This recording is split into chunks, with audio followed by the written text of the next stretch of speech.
আজিৰ এই শুভবিবাহৰ অনুষ্ঠানত যিখিনি ৰাইজে আহি মোক সাহস আৰু শুভেচ্ছা জনালে তেওঁলোকলৈ মই জনাইছো আন্তৰিক অভিবাদন। আৰু এই সময়তে মই আজি মোৰ পত্নীলৈ দুআষাৰ লিখি শুভ মনোবাৰ্তা আগবঢ়াইছো।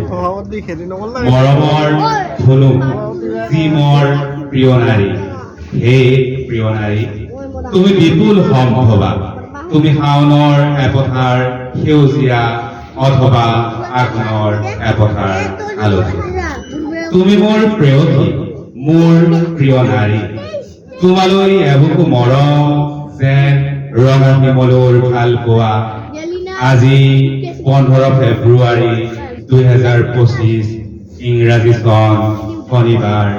ৰৈ থাকিবা মোৰ বাবে হেঁপাহেৰে, চুলিৰ সেৱতা ফালি শিৰতো আঁকি দিম সেন্দুৰীয়া চুমা, কপালতো আঁকি দিম ৰঙা বেলি এপাহ।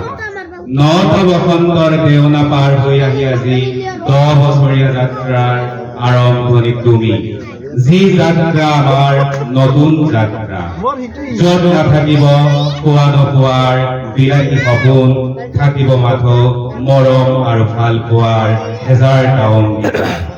সেই তোমাক মাতিছ মোক যি তুলিবলৈ, তোমাৰ মৰমেৰে মোৰ ঘৰলৈ মাতিছ ঘৰখন সজাবলৈ, মোক সজাবলৈ। বাট চাই ৰওঁ তুমি অহালৈ হেঁপাহেৰে, তোমাৰ মৰমৰ ধনু। ধন্যবাদ।